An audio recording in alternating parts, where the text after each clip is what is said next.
Hey guys, Camper15 back at it with another video for you guys, and I'm back with another Alya hides her feelings in Russian. Apologies for getting this video out super late, way past the original day, or at least some day after the episode originally aired. I've just been playing a lot of Zenless Zone Zero, and I've been loving that game so much, and it's been getting away from the fact that on top of work and everything. But look, Alya hides her feelings in Russian. This episode was another good one. It wasn't as good as like last week's episode, but it was just as good. Yuki just continues to be an absolute demon, bro. She continues to be an absolute demon, and I love it. She pressures freaking Alya about her feelings for Masachika, which leads into a funny scene later in the episode where she's sitting like indirectly right next to him because of a freaking, I guess you can say, some sort of like culture point in Russia or something like that. And then, you know, the whole scene in the diner where she freaking gives him an they have an indirect kiss moment, and then also too the fact like, you know, hey, you get the little angel and that's why I call Yuki a demon, bro. She is literally the devil character. Going to that scene, like, legitimately, it's already established in this show that Alya can't handle hot food. She can't handle spicy food, right? And you just have it to where, like, obviously, you know, Alya's like, it's only fair if I gave you a bite of my milkshake, you know, or my ice cream or whatever. It's only fair that you give me a bit of your food. And Masachika's like, I don't know, Alya, it's pretty hot food right here. And she's like, no, I can handle it. And Masachika, he's just thinking, he has Mosh as a little angel, like, no, senpai, don't do it, Masachika-kun, don't do it. It's not right. In the meantime, you have Yuki as the damn devil. Just be like, oh, come on, do it. You know you want to do it. You want to just do it. Just give her the hot stuff. And this man ends up, he's like, I'm sorry. I got to give it to the Yuki devil. Again, like I said, who won it, bro? He gives her the hot food and then she literally loses her mind over it. It's so funny, bro. Oh my goodness. This girl Yuki is absolutely hilarious. You know, you just kind of see what she's doing, and you can tell a little bit she's kind of ticked off that I won't say ticked off, but she's kind of just a little disappointed slash upset that Masachika chose Alya over her. And you know, it goes to it definitely goes to things in regards to the past. I know I've been watching this other reviewer talk about, like, because we get another mention of the backstory of, well, not a backstory, but we get Masachika flashing back to his past where he has a traumatic experience from because his parents divorced and everything. Because it was a scene where Masha was making some tea, and it reminds him of his mother when she would always used to eat tea or drink tea. And he just has those flashback moments. And you know, the reviewer that I listened to said that, you know, the reason why Yuki, I guess, is pushing Alya to really, especially in this scene, in this episode, where she was pushing, like, okay, what are your feelings about him? Because I'm very strong with my feelings about him. And the fact is, like, because Yuki wants to be there for her brother because she knows her brother really hasn't gotten over the fact about their parents' divorce. And she wants to be by his side to help him get back out of this rut and help him get out of this, I guess you can say, this depressed state that he is in right now. And that leads into the scene, you know, where they're walking. Alya's like, hey, can we talk for a bit? Because Alya just wants to, like, figure out, like, okay, like, Yuki, do you like Masachika or something? And that leads into this funny scene where Yuki presses all. It's funny, but it was honestly crazy too.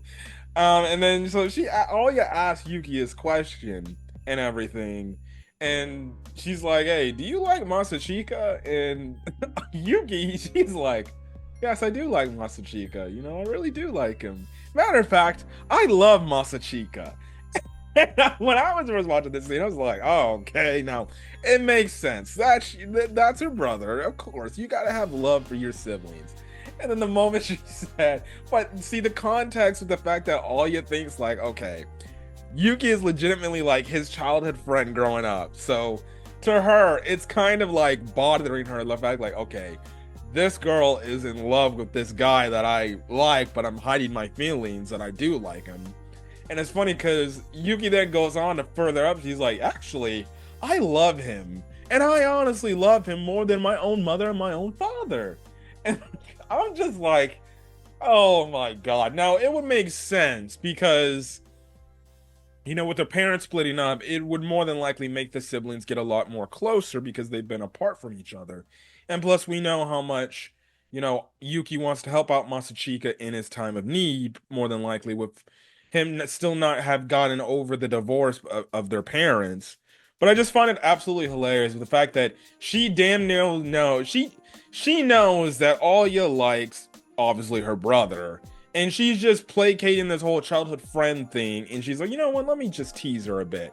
Let me see if there's something that gets her to come out and maybe confess about her true feelings for my brother. And she talking about like, oh yeah, I love him more than my own mother and my father, trying to hit a nerve. And it does kind of hit a nerve on Alya a bit because she's like, what? Because then eventually Yuki follows up. She's like, so what are your feelings about Masachika? Like, come on. And obviously, Alya's like, look, I don't like it. I'm not like you. I don't love him like that. I'm not in love with him. And obviously, Yuki's like, well, if I'm able to confess my feelings openly, why can't you do the same about Masachika? And now Alya, she ends up saying in the whole conversation, like, she thinks of Masachika as a friend, but a very dear one at that. So it's very obvious, like, okay, she likes. One, it's obvious that she likes Masachika, but she's still viewing him in the mindset as, okay, he's a friend, but the thing is, like, she sees him as like, okay, he's somebody really close to me, he means a lot to me. Because it's really, you know, you ain't calling somebody your dear friend if they ain't meaning a lot to you. Like, if that's your dear friend and it's the opposite gender, you know, you might as well say, well, I really like her or I really like him for everything that he is, and stuff like that. And she basically goes out and says, look, you can say all these things, but like, you know, at the end of the day, he's mine, and I'm not gonna let you take him away from me. Which I did like that, where Alya was like, I'm not gonna let you take him. And she ended up talking about like, you know, he's mine. I'm just like, that, I'm like, hey, listen, if you ask me, that's essentially a confirmation or a confession right then and there. Like, if you're a girl, even though Alya's hiding her feelings, really, her true feelings, and just not coming out and saying, oh, I love this guy too. You're legitimately saying, look, I'm not gonna, you're legitimately telling Yuki, who you think is just a childhood friend, which is reality a sister, literally telling her like, look, whatever you do, you ain't taking him away from me. I'm not gonna let you take him. And he's mine. That alone is a confession. That alone is just saying, like, look, I love him. You're not getting your grubby little hands on him. And it's funny because Yuki, she just gets like this stupid ass smirk, and she's just like, I guess that will do for now. You know, that's the thing, which I'm guessing is only like a hint or a potential tease. The fact, like, maybe she'll confront Alya again and be like, okay, so what are your feelings about Masachika now? Do you love him like I do, or are you just still dear friends, right? You know, so that's kind of the thing. It leads into a scene where Yuki's like, hey, is it okay if I call you Alya? If that's the case, you can call me Yuki. So that's the whole thing. Again, I don't. Oh my goodness. See, I had thought Alya had figured out the fact that they were related or they were siblings in episode 2, but it seems like, again, she still hasn't figured it out. But again, you have to wonder when Yuki's gonna tell her, or even shit. I didn't even, because Masachika ends up talking to Alya in the diner before they have their talk about the student council stuff, and he essentially tells her like, look, don't let Yuki get to you. I've known her. She does that just to get to you and get you under your skin and everything, but don't fall for her little trap. She does that on the daily, right? Again, I'm just like, see, that would have been the perfect time for Masachika to be like, look, actually, Yuki is my sister. So whatever she's told you, you don't have to pay it no mind. Yeah, she says she loves me, but look. But then guess what? That would only, honest to God, confirm that Alya's feelings about, you know, Masachika. But even then, it's like, Masachika, come on, bro. Like, legitimately, if I was in Masachika's shoes, I would have already told her already. I mean, like, look, you have nothing to worry about Yuki. I'm like, Yuki's my sister. You don't have to worry about anything.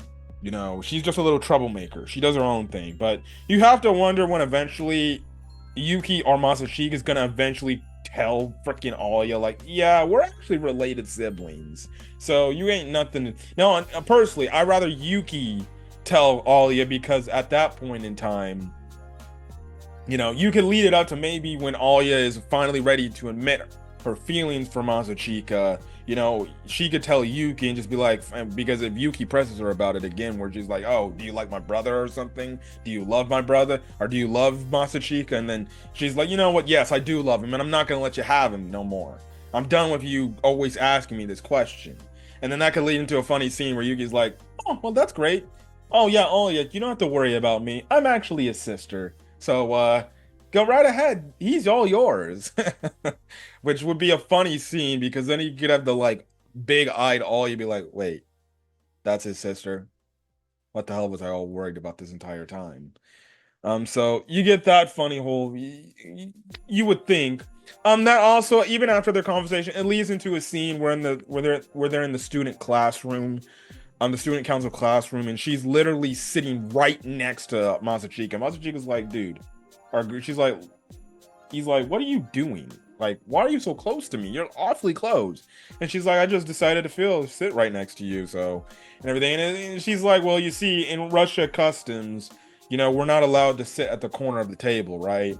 And freaking, you have it to where, like, Masachika asks Masha, and she's like, oh yeah, that's an actual thing, apparently. You know, if you sit in the corner, apparently you won't get married to somebody.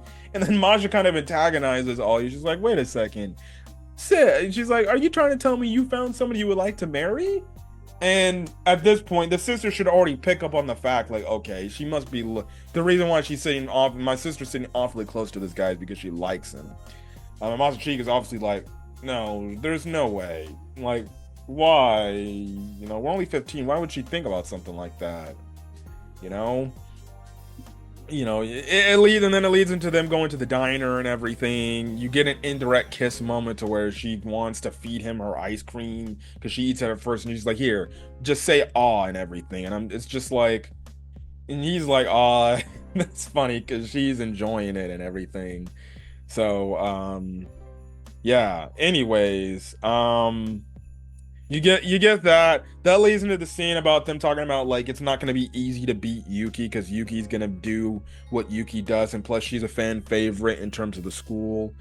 And also too, they talk about more like strategic stuff wise. Like, they bring up the fact how the student council president we've been seeing the last few episodes ended up becoming it. We find out like early on, or like when he was younger, he was kind of a fat chubby kid, but then he actually worked to get like in a physical condition, and obviously worked on his grades, and it took and students were very much like impressed by that, and because of that they went for him. So basically, you know, Masachika's like, well, you're really gonna have to prove it to the other students in the school, like, you know, how seriously you're trying to treat this. So that's the thing, but it isn't gonna be easy with Yuki. And then you get left off on the cliffhanger where, you know, you have this girl called Ayano come in, and then Yuki's introducing her, and then she's got this smug ass face, and freaking Masachika's just looking at Yuki like she doing something. She got something up her sleeve, and she's smirking. So maybe she's trying to stack the deck up against Alya as a way to say, like, all right, fine, you want to take my brother? Well, I'm going to take this student election. That's fine. So we get left off on that. It seems like Masachika knows this Ayano girl. So we'll definitely see, but clearly, Yuki got some sort of plan for the reason why she brought Ayano along with this ride. But yeah, anyways, I'm gonna get out of here. If you guys like the video, leave a like, put in the comment section your thoughts on this week's episode, or really last week's episode of Alya Hides Her Feelings in Russian, as well as hit the subscribe button if you want to get more Alya or any other anime content I upload to the channel. Till then, guys, stay safe out there and have a great rest of your day or night or watching this video. Till then, guys, peace.